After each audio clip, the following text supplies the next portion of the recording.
Hello, welcome to another tonalist landscape oil painting demonstration. This is your painter in residence, M. Francis McCarthy, and the painting I'm bringing you today is called Dawn Meadowside. Not a bad title, eh? I was going to go with Meadowside or Dawn Meadow. Gosh knows I've done Dawn Meadow before. What's good about this painting? It's a good little painting. I'm happy with it. Done this tree before, the scene, I should say, as a little sepia study, probably about 6, 7 months ago. That's been sold, it's gone.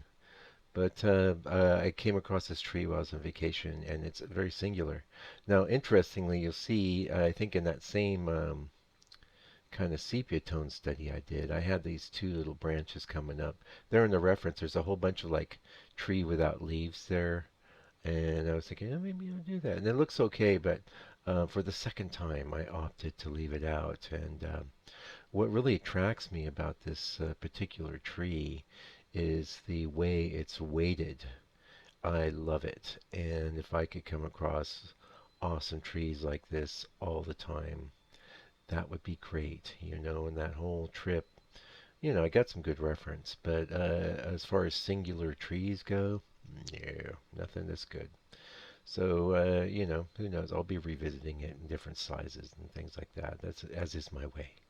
You can see I injected a little house in the back there. It's kind of been a thing with me lately. Why not? Why not? If it's fairly innocuous, I'm all for it. You know, I think I made it red or something. In the reference, you would have these tiny little slivers of things in the back due to the focal length of the camera. And seeing as Row is getting whoa, slipping microphone, slipping tablet. Seeing as Row is getting new members on the channel and people that haven't heard my diatribe in the past. I want to point out that when you're painting from reference, one of the things that you want to be aware of is how the camera will shove things way back in the distance. And if you don't mind, I know if you're a regular member, just kind of tune out for a minute because I have the same old analogy I've always used, or the same old story.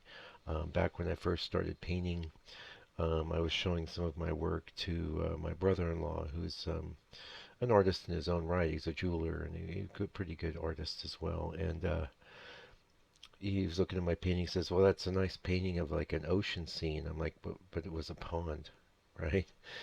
But later on, when I looked at it, you look at these slivers of things in the distance, and they look like they're miles and miles away. So, if you want to get a little closer to how our human vision works, maybe it wouldn't be this house wouldn't be as big, if you were to perceive it in the scene. But it works, and it works for the scale of the painting. And I almost always make things like trees in the distance, mountains in the distance, almost always make them much bigger than your reference, and you won't regret it. You won't. Um, and it's just yet another, it's another brick in the wall, isn't it? The painting wall. And yeah, there's so many things to keep track of, so many things to learn. It's awesome. It's infinite. It is. It really is. And so rewarding. I'm so glad I kind of selected this as the thing I wanted to concentrate on, for the well, I could live for another 45, 50 years. That's maybe, but let's face it, human beings don't tend to last forever. But for as long as I am here, I think landscape painting will still capture my attention and focus in a way like well, music has as well. With the music, I'm not as skilled. I have a lot of talent and ability, and I've got a very good ear. But I don't have the kind of training that I have with art. And that training with art, of course, most of it's self-taught. But I've had my share of little books and things, and I picked up tips and tricks along the way, like I just laid on you with that focal length thing. Keep that in mind. Remember that. The other interesting thing about this painting is this 8 by 10 format. Now, there was a period, say, I think I started in 2013. I got the idea in my head. I'm just going to do 8 by 10s. It was a bit of a depressed economy out here, and I'm thinking, well, that's just small paintings, and I can get really cool frames ready made and things. And you can, because when you turn it vertically, it's a standard photo portrait size, and it has been for, a century or longer, probably longer. And However, many of those 8 by 10s, I would also do a 5 by 7 study, so that was my thing. I didn't really want to deal with the plein air thing, so I thought, oh, I'll just do like my own in the studio plein air painting with the little one. Gives me a nice little small painting I can sell to tourists and things, and then something that's a bit larger, a bit more extensive. And I had this idea in my mind that because the proportions are very different between a 5 by 7 and an 8 by 10. 8 by 10 is very much more square. I had this idea, well, I'll just add more sky, you know. And I painted along happily, did probably 100 or so paintings like that, and so many of them disappoint me because of the ratio and relationship of the top of the tree to the sky. So there's another thing you want to focus on what the masters do, okay? And like first of all, if your tree is quite close to the top of the painting, whatever you do, don't make that amateur mistake of just like having a little quarter-inch distance between the edge of the frame and the top of the tree, and so you just kind of made the tree, squeezed it in there.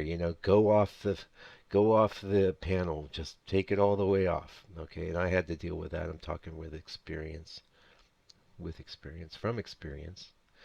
Um, totally know what I'm talking about there. Just take it all the way off. If you are going to have some sky above, it has that ratio is very, very important. And I think I did a great job on this painting. And it's not like it's always going to be this precise distance away from the top, but you have to have some thought about it. You really need to think about it and plan it out. And I'm a big planner. Uh, in fact, I've been doing this week some more paintings. I've decided just do starts with drawings and let them dry, and then do finished paintings. In fact, that's what I did on this painting, by the way. It sat there as I call it a drawing. You can call it underpainting. Doesn't matter what you call it. It's a good start. It got bone dry before I went in with the color, and that was because one day, maybe I had an hour to paint or something like that.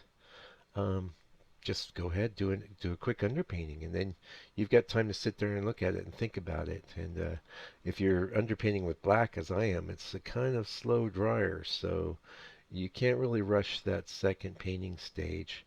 If you're going to paint with the black as your underpainting color, which I guess knowledgeable people don't advise it, and the reason they don't is that if you're not going to do the painting the same day as the underpainting, the rest of the painting, you need to wait at least a week and a half for it to get bone dry. Otherwise, what happens is as you go in with medium and wet paint over the top, it ends up removing the underpainting, and that is a horrible, horrible thing. It's terrible. It's a terrible feeling. Uh, well, but there's two workarounds. One, do it, let it get bone dry, and then oil it out a little bit, and then go in with your color.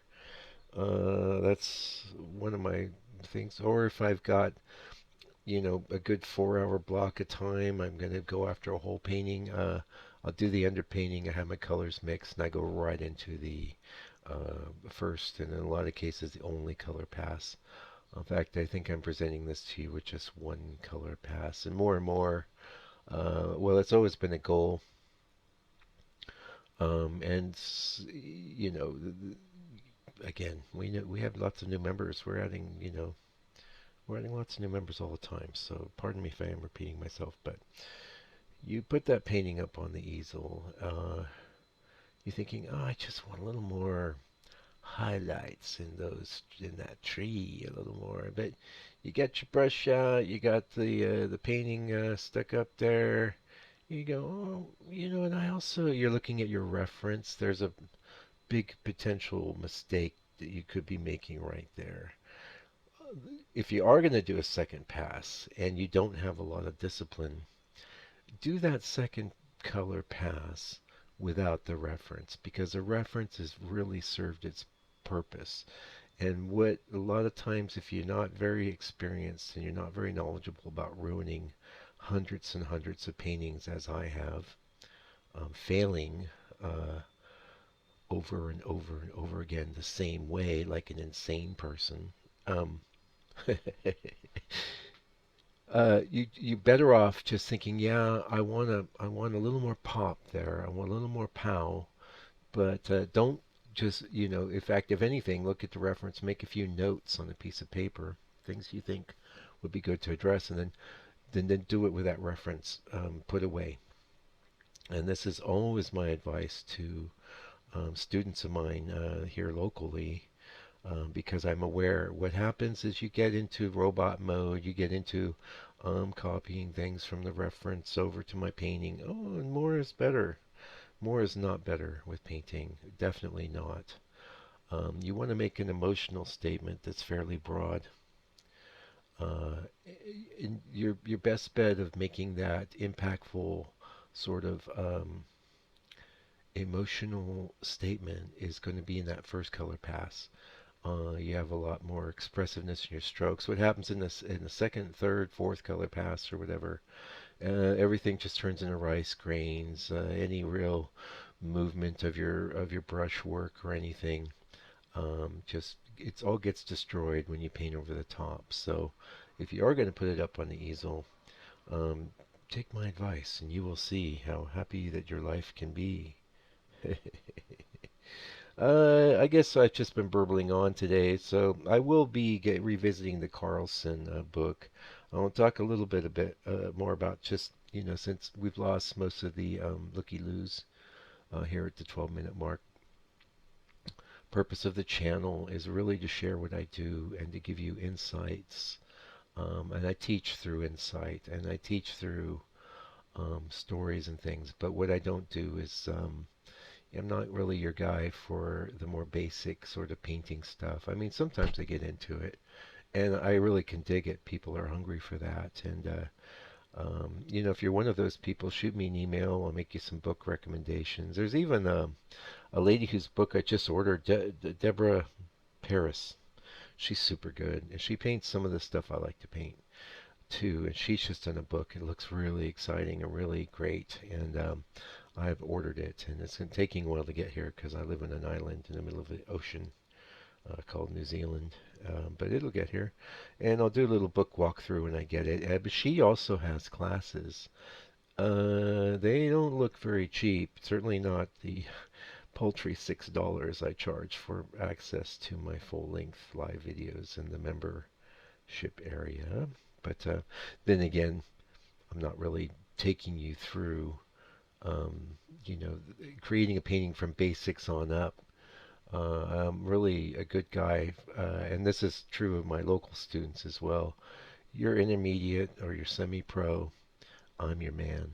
I'm gonna take you and get you a lot better through some insights, through pointing out a few things, and but for people just starting out, there's other channels I think are probably better, and you can look around and find them. There's a lot of hunger for that, and I can totally dig it. I was like that too. There's also a site called Wet Canvas. It's worth checking out. I got some good information off there. Also, Stapleton Kearns has a blog, and he hasn't updated it for years. It doesn't matter though, because he put everything he knew about painting in that blog, and for me it was one of the greatest resources ever when I was first starting out. And he kept it up for about 2, 3 years, and he covers the same topics multiple times as I do in these videos. And honestly, my channel, if you're a little patient, I cover every aspect of painting from the ground up. I just sort of do it in my own time, in my own way, and I think my channel's a valuable resource for you too, but sort of look at my channel more as like a place where you're going to get insights and a bit of entertainment. You get to see the paintings done, the curtain's been lifted, and you see it happen from the beginning to the end. That to me is fascinating and totally valuable, in spite of anything I'm saying, anything I'm talking about during these videos. Just secondary, actually. Anyway, thank you for joining me today. I'll be back real soon with another video for you. Meanwhile, take good care. Stay out of trouble. Have a happy new year. Be patient with everyone. It's sort of a, humanity's going through some stuff right now, but we'll get through it. It's all good. And till I see you, take good care. Stay out of trouble.